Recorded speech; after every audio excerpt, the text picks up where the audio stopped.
बहुत बढ़िया अवसर है। मंत्र न चले नाम चला लो, नाम न चले तो चतुरासी जी गुनगुनाने लगो। बिल्कुल अवसर मत दो, जैसे दुश्मन नीचे गिर पड़ा है, आप ऊपर चढ़े हो, अब उसको ऊपर आने का अवसर मत दो। ऊपर आने का अवसर दिया तो अब आपको ऊपर आने का अवसर दुश्मन नहीं दे पाएगा। ध्यान रखना, एक बार अगर अब मन चढ़ गया आपके ऊपर और मनमानी आचरण करा लिया तो आपको भजन लायक नहीं रखेगा, क्योंकि वो समझ चुका है कि तुम ऐसी जगह पहुंच चुके हो कि अगर अब हम इसको हरा ना पाए तो मुझे जिंदगी भर इसका गुलाम बनना पड़ेगा। मन ने देख लिया है कि अब हम मारे जाएंगे, अब मुझे मरना पड़ेगा, तो वो आखिरी कोशिश करके आपका नाश करेगा। बस आप सावधान हो जाओ। इस समय आपके घुटने उसके गर्दन के ऊपर हैं, ऐसा समझो, क्योंकि सदगुरु आश्रय, संत आश्रय, सत्संग, नाम धाम आश्रय। अब वो विचलित हो रहा है, भड़बड़ा रहा है, कोई तो मिले ऐसा, थोड़ा तो हमें जीवन दान दे, क्या विषय भोग, थोड़ा तो मुझे विषय सेवन करने को मिले। चूक कर दी तो फिर गिरा देगा। परमहंस श्री ओंकारानंद सरस्वती जी ले जब बिल्कुल नई अवस्था में सामने उनके गए तो उनका, अच्छा बच्चा, बड़े भाग्यशाली हो, वैराग्य मार्ग में आए हो, पर ध्यान रखना, एक सांप को जब बंदर पकड़ता है तो बोले ऐसे ऐसे जड़ में रगड़ता है, फिर देखता, सू तो नहीं बोला, फिर रगड़ता है, और वो मरने पर भी रगड़ता ही रहता है कि कहीं इसमें जान न। बोले बस ऐसे ही साधु को, साधक को, उपासक को अपने मन को रगड़ना है। राधा वल्लभ सिंह हरिवंश, राधा वल्लभ सिंह हरिवंश, राधा वल्लभ सिंह हरिवंश। अगर सू बोलने का मतलब अगर थोड़ा भी विषय स्फुरण रह गया है तो अभी रगड़ते रहो, राधा वल्लभ सिंह हरिवंश। फिर सच्ची कहते भजन करना नहीं पड़ता। जैसे भजन थोड़ी करना पड़ता है ही नहीं भजन, किसी और कुछ क्या करें, कुछ है ही नहीं यंत्रों में, वो स्फुरते केवल वही। अब उसको भजन थोड़ी करना है, रह ही नहीं गया, कुछ करना ही नहीं रह गया है। हंस रहे, खेल रहे, बात कर रहे, खा रहे, पी रहे, चल रहे, ठाड़े बैठे परे उताना, कबीर काहे हम राय ठिकाना, हर समय। पर वो स्थिति प्राप्त करने के लिए निरंतर अभ्यास की आवश्यकता है। श्री भगवान कह रहे हैं कि परमम पुरुषम दिव्यम याति पार्थानुचिंतयेत, जो मेरा सदैव चिंतन करता रहता है, दिव्य परम पुरुष का साक्षात्कार उसको अपने चित्त में ही हो जाता है। चित्त स्थान भगवान वासुदेव का है। शरीर छोड़ने के बाद नहीं, शरीर रहते ऐसी आनंद की वृत्ति उदय होती है। अब उनके लिए शब्द ही नहीं तो क्या वर्णन करें। ऐसी आनंद की उसी आनंद में वो आनंद समुद्र प्रभु प्रकाशित होने लगते हैं। पर उस आनंद में जहां आपका थोड़ा प्रवेश होता है, आप उलझ करके विषय की तरफ चले जाते हैं। ध्यान देना हमारी इस बात को, यह अनुभवगम्य बात कहते हैं। जब आपको भजन का थोड़ा आनंद मिलेगा तो आप थोड़ा निश्चिंत जैसे होते हैं, उसी समय मन आपको विषयों में फंसा देगा। जब आपको भजन का अभ्यास बढ़ने लगे, आनंद मिलने लगे, तो आपको उदासीनता बढ़ानी है, हंसना नहीं है, लोगों से मिलना नहीं, खेलना नहीं है, क्योंकि इस समय चढ़ाई का है। आनंद स्फुरित होने लगा, बचाओ, बिल्कुल आसपास से सुरक्षित हो जाओ। वो आनंद ही आपको ऊपर ऐसी स्थिति में ला देगा जहां ये विषय नहीं ले जाएंगे। भगवान कह रहे परमम पुरुषम दिव्यम याति पार्थानुचिंतयन्, जो निरंतर अभ्यास चिंतन का करता है उससे चित्त में ही भगवत साक्षात्कार हो जाता है। अगर आप सावधान नहीं रहेंगे, चिंतन सही नहीं रहेगा आपका, तो किसी भी अवस्था में ये विषय चिंतन छूटने वाला नहीं। अभी हमारे पास अवसर है, अभी हमारे पास समय है, चूको मत। ये बहुत सूक्ष्म लड़ाई है, ये कोई बाहर के लाठी डंडा गोली वाली लड़ाई नहीं है, ये अंतर की लड़ाई है। इसमें बड़े बड़े हार जाते हैं। अगर कोई जीत पाता है तो एकमात्र भगवान को समर्पित चित्त वाला जीतता है। हमें लगता है आपको बढ़िया समर्पण का अवसर है। अब आप ये जो मना किया जाता है, उन विषयों का भोग करते हैं, विषयों का सेवन करते हैं, तो फिर ऐसा लगता है अब हम नहीं कर पाएंगे, हमारे पास कोई चांस नहीं रह गया कि अब आपको संभाल सके। इसलिए आप सहयोग कीजिए। ये बाहरी आनंद 4 दिन का है, मान जाओ, बाहरी आनंद। ये श्री जी के मार्ग के लिए हम कह रहे हैं किसी जन्म में भगवत प्राप्ति करनी। अगर आप नहीं कर मानोगे, मनमानी आचरण करोगे तो भ्रष्ट हो जाओगे। ये संसार का स्वरूप है, किसी न किसी बहाने से वो आपको सतमार्ग से हटाएगा। ना किसी को घर आने दो, ना किसी के घर जाओ, ना किसी को रंग लगाओ, ना किसी से रंग लगवाओ। अपनी प्रिया प्रीतम के साथ होली खेलो। यहाँ जो सत्संग हो रहा है ठीक है, सुना, एकांतिक किया, कुटिया में जाओ चुपचाप, अपने श्री जी को रंग लगाओ, श्री जी के सामने पद गाओ, श्री जी के सामने नाचो, उन्हीं तो भावना में उनके साथ खेलो, किसी और की जरूरत नहीं। कोई अब दूसरा हमें छुए, दूसरा कोई हमारा अपना बने, अब हमें जरूरत नहीं है। देखो हमारी भाषा समझ में आ रही हो तो समझ लेना, नहीं बाद में पछताओगे। किसी को भी अपने साधन कक्ष में प्रवेश मत दो, किसी को अपनी कुटिया में मत आने। अब आप यहां गृहस्थ नहीं हो, यहां भी रह रहे हो, भले गृहस्थ वेश में रह रहे हो, आप वनवासी हो, आप श्री जी के उपासी हो, कोई व्यवहार की जरूरत नहीं। जब ऐसे रहोगे तो श्री जी आएंगे आपसे खेलने। निष्ठा, हृदय में निष्ठा। अब व्यवहार की गुंजाइश नहीं रह गई, हमारे पास समय नहीं व्यवहार का। हमारी बातें मान लो पर आप लोग मानते नहीं हो, इसलिए रंग नहीं चढ़ पा रहा। अरे वो बेचैन है आपके साथ खेलने के लिए, उनकी तरफ जब देखो ना तो बेचैन है, पर उनकी तरफ कोई देखना ही नहीं चाहता। वो तो यहीं से फुर्सत नहीं मिलती भोगों से खेलने के लिए, संसार के राग में खेलने के लिए। अरे वो तो लालायित है, वो तो खुशी हो रहे कि ये हमारा शरणागत हो गया, अभी हमारी सहचरी बनेगा, हमारी सेवा में आएगा। शरणागत हो करके पीठ कर लिया श्री जी की तरफ, मुख कर लिया संसार की तरफ, तो दोनों लाड़िले उदास बैठ जाते हैं। अब क्या करें, ये तो उधर मुख करके जा रहा है, चलो फिर कभी लौटेगा, वो फिर इंतजार कर रहे हैं। विमुख भये निमिषो ना अकृपा, जब चिते तब। खूब अभ्यास करो, नाम जब। कोई होली दिवाली त्योहारी, हमारा सारा त्योहार लाडली लाल से है, इन्हीं के साथ खेलो। देखो तुम्हें बताएं, जो बच्चा बाहर खेलने नहीं जाता तो माता पिता उसके साथ खेलने लगते। कैसे?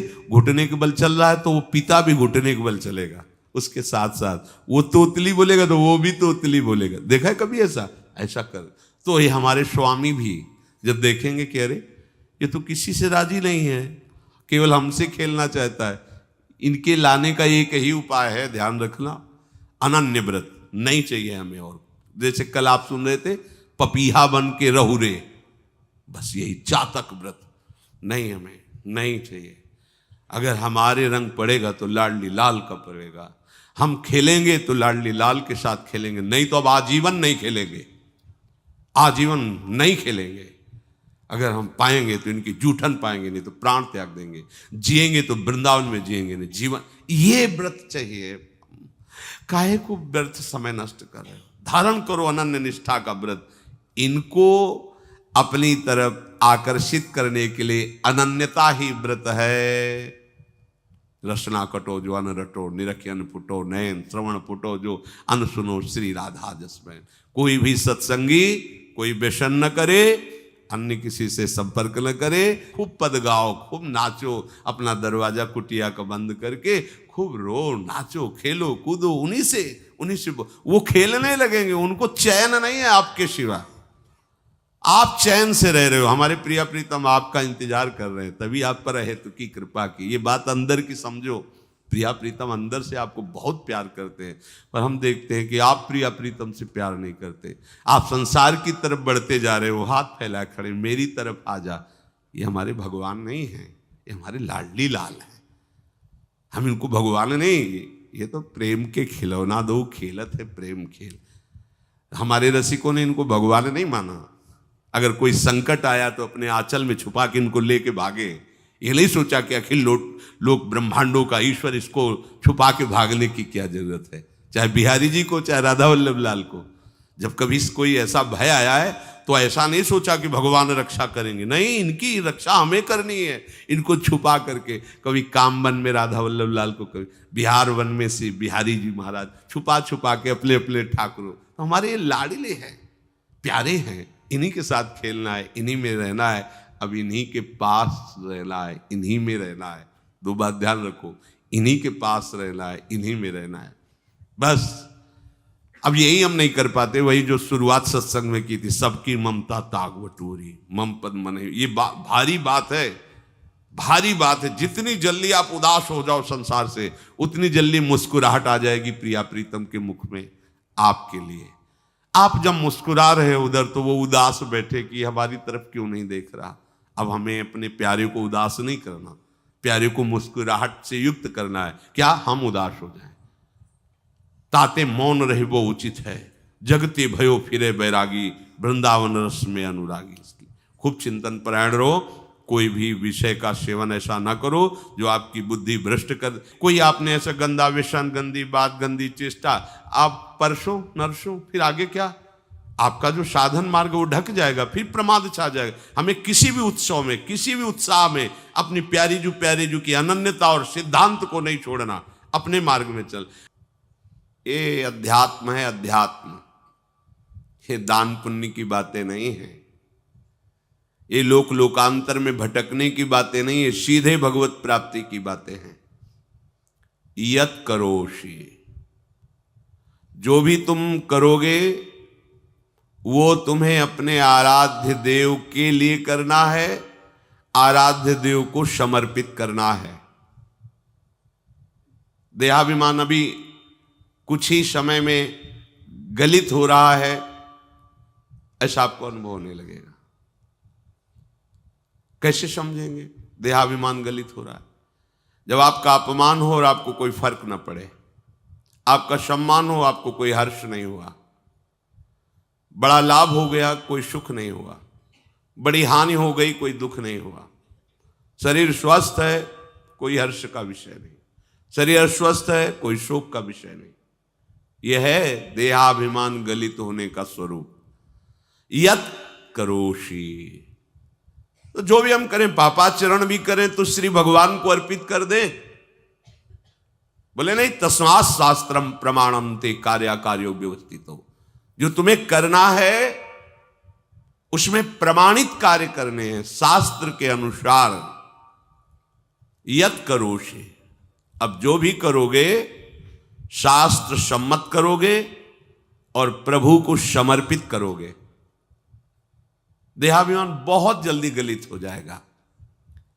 यदश्नाशि, अशन भोजन, जो भी पाओगे पहले प्रभु को भोग लगाओगे, देहाभिमान गलित हो जाएगा। मान लो मेरी बात, ये सब 4 दिन के उत्सव, 4 दिन की चांदनी है।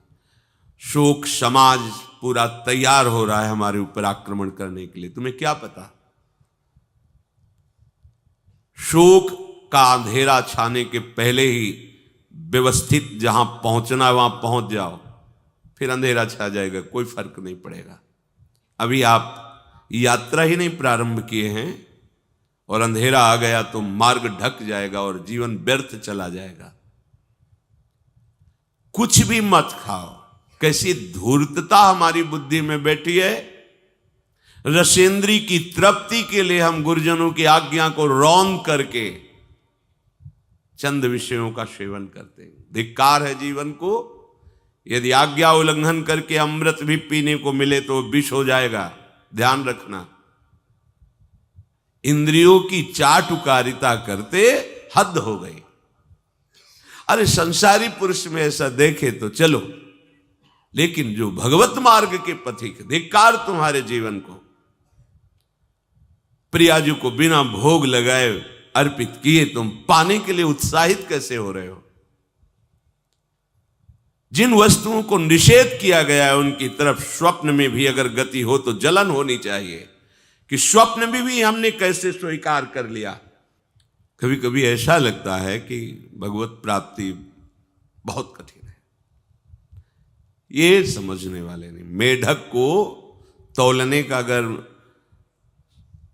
हमें आदेश मिले तो तौलना बहुत कठिन है। 5 रखो, 2 उधर छिटक के चले गए, उनको घसीटो तो 3 पहले वाले फिर उतर के चले।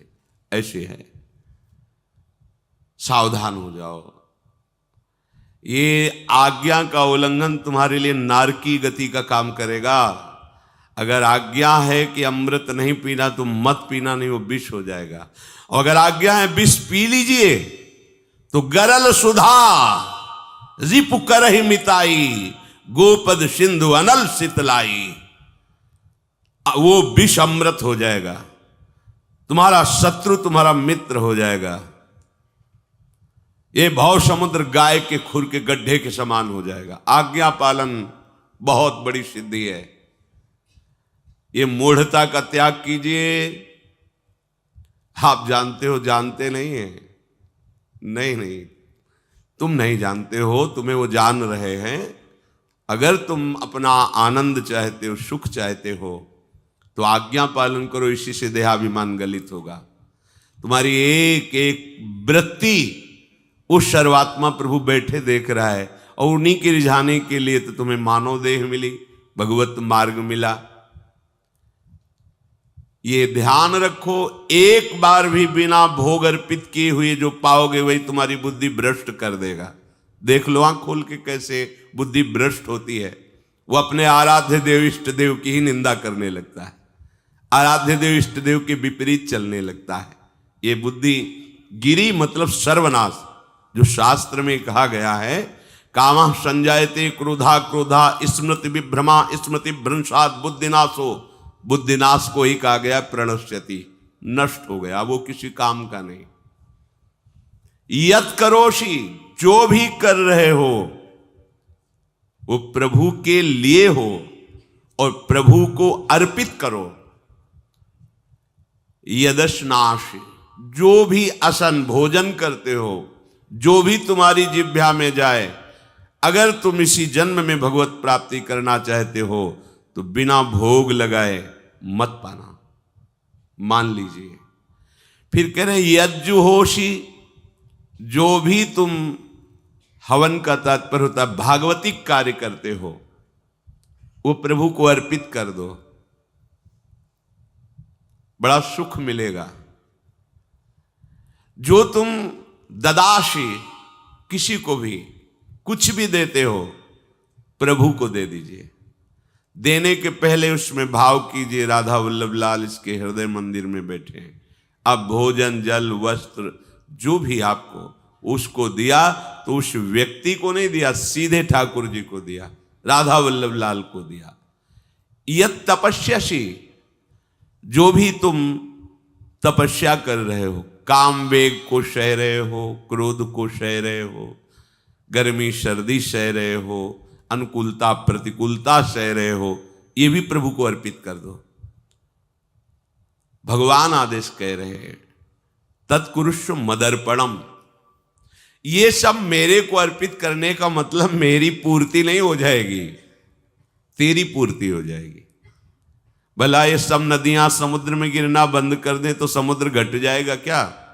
यद्यप समुद्र प्राकृतिक है, चिदानंद नहीं, भगवान तो चिदानंद समुद्र है।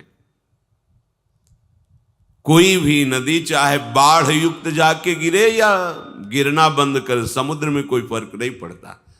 इसीलिए सेवक जी ने कहा है, मांगो मन मनुष्य दासी अपनी कर, पूर्ण काम सदा हृदयम। हे पूर्ण काम प्रभु, यद्यपि आपको मेरी जरूरत नहीं है, पर मैं अपने लिए मांग रहा हूं कि अपनी दासी बना लीजिए। मदभक्तो मईश्वरे सर्वज्ञे परम गुरु वासुदेवे समर्पित सर्वात्म भावः, यत् पश्यति शृणोति स्पृशति वा सर्वमेव भगवान वासुदेवः, इत्येवं गृहाविष्ट बुद्धिर मदभक्तः सन एतत् यथोक्तम सम्यक दर्शनम विज्ञाय मदभावाय मम भावो मदभावः परमात्म भावस्तस्मै परमात्म भावो योपपद्यते युज्यते घटते मोक्षम गच्छति। वेद कहता है, भगवान की वाणी, मदभक्तो, जो मेरा भक्त हो गया है। अभी हम देह भक्त हैं, भोगों के भक्त हैं, विषयों के भक्त हैं, काम क्रोध लोभ मोह जब जो चाहता है हमें परास्त कर देता है। लेकिन जो मद भक्त हो गया उसको नहीं। बाहरी वेश परिवर्तन से मद भक्तो नहीं होता। कभी कभी हंसी आती है कि अमृत कुंड को छोड़ करके मल कुंड का स्वाद लेने के लिए कितना लालायित है जीव। कैसी मंद बुद्धि, मतलब एकदम लगता है कि वाह प्रभु आपकी है विचित्र माया है। ये इधर कूदे तो अमृत कुंड है, इधर कूद रहा है मल कुंड है। वो जानबूझ करके अमृत को त्याग करके मलकुंड में जा रहा है। जहां हमारी प्यारी जी और प्यारे जी की ऐसी सुख वृत्ति है, वेणु कानन कुणित श्रवण सुंदर सुनत मुक्ति सम सकल सुख पाए पग पेलिरी। मोक्ष सुख को भी लात मार करके जिस सुख में बढ़ाए, कैसा कैसा तुम्हारा आश्रय है। हमारे युगल सरकार का ऐसा सुख है कि मोक्ष सुख थूक देने योग्य हो जाता है, और आप युगल सरकार को एक तुच्छ विषय के लिए छोड़ देते। कैसे भक्त हो तुम, कैसे हो तुम? खुद प्रश्न करके देखो। कभी तुम्हें अपने ऊपर धिक्कार नहीं आता? अपने को बहुत चतुर समझते हो, अपने को बहुत प्रवीण समझते हो कि कोई नहीं जानता हम क्या खाते हैं, कोई नहीं जानता हम कहां जाते हैं, कोई नहीं जानता हम कैसे खिलाड़ी हैं कि खेल रहे। अरे पागल, तू कैसा खेल रहा है। ये जगन नाटक वैभवा, वो बैठे हुए डायरेक्टर सब कुछ देख रहा है और तुम्हारी कहानी लिख रहा है। बहुत होश में हो जाओ, हर समय तुम दृष्टि में हो, ऐसा मत समझो। मद भक्तो मईश्वरे सर्वज्ञ, समझ मैं सर्वज्ञ हूं, मैं सब कुछ देख रहा हूं। परम गुरु, मैं गुरुओं का भी गुरु, परम गुरु हूं। भगवान बोल रहे वो है, वही परम गुरु है, क्योंकि गुरु शब्द ही उन्हीं के आगे है, दूसरा कोई नहीं, कोई है ही नहीं दूसरा, दूसरो न कोई, वही परम गुरु है, क्योंकि उनके सिवा कोई है नहीं, वही है परम गुरु। बड़े करुणा में है। अगर ये सोचा जाए कि भगवान की वाणी और गुरु की वाणी अलग है तो भ्रम है आपको। भगवान की वाणी गूंज रही है, पकड़ो। आपको लगेगा बातें कर रहे हो, कहां गूंज रही है? अभी ट्रांजिस्टर लाइए, लखनऊ लगाइए, अभी बोलने लगेगा। तो वाणी गूंज रही ना लखनऊ की। कानपुर लगाइए, कानपुर बोल लेगा, क्योंकि उसमें पावर है उस वाणी को घसीटने का। एक यंत्र जैसा तुम्हारे अंदर तो पावर नहीं है, तुम अपने को बहुत पावरशील समझते हो। एक इतना बड़ा ट्रांजिस्टर लाइए, उसे आप अभी लगाइए बंबई, वो अगर स्टेशन आ रहा पकड़ में तो बोलने लगेगा कि बंबई की आकाशवाणी से बोल रहा हूं। आकाशवाणी पकड़ रहा है वो। तुम्हारे अंदर कितनी सामर्थ्य है। तुम गुरुवाणी सामने से नहीं पकड़ पा रहे हो, आकाशवाणी क्या पकड़ोगे? बहुत ज्ञानी, बहुत विज्ञानी, वो एक यंत्र पकड़ रहा है लोक के स्टेशनों को। अगर तुम मंत्र पकड़ लो तो तुम भगवान की वाणी ऐसे सुनोगे, ऐसे देखोगे, कहीं दूर थोड़ी है, सामने नृत्य करते रहते हैं। नेत्र खुले थोड़ा, पावर आप में है, जो मंत्र मिला है वो यंत्र पकड़ता है स्टेशन। पावर तुम्हारा सीधे पावर हाउस को पकड़ेगा। अखिल ब्रह्मांडों का पावर वासुदेवा समर्पित सर्वात्म भावहा। तो यत् पश्यति यत् शृणोति स्पृशति, वो भगवान का स्पर्श करेगा, भगवान की वाणी सुनेगा, भगवान को ही देखेगा। कौन? जो मद भक्ता है। तो आप लोग बड़े कृपा पात्र हैं, भगवत मार्ग के पथिक बन गए। कहां फंसे हो यार, कहां? बड़ी हंसी आती है। साधक अपने छोटे से दोष को पहाड़ की तरह देखकर व्याकुल हो जाता है और गुरु और भगवान से पुकारता है, नाथ देखो मैं ऐसा, मुझे बचा लो। प्रभु अभी तक समर्पण नहीं हो पाया, उसे अपने में फुर्सत नहीं। जो मेरा हो जाता है वो निरंतर मेरा चिंतन करता है, इसलिए मैं उसको सुनाई देता हूं। तुम किसका चिंतन कर रहे हो? संसार का। तो क्या सुनाई दे रहा है? संसार। तुम किसको देखना चाहते हो? संसार को। तो क्या दिखाई दे रहा है? स्त्री पुरुष दोष गुण। भगवान कह रहे मद भक्तो, जो मेरा भक्त है वो यत् पश्यति शृणोति स्पृशति। प्रभु स्पर्श में आते, केवल देखने में ही नहीं आते। क्या भगवान को ध्यान में देख लिया? ऐसा नहीं। जैसे आप गले लगते ऐसे प्रभु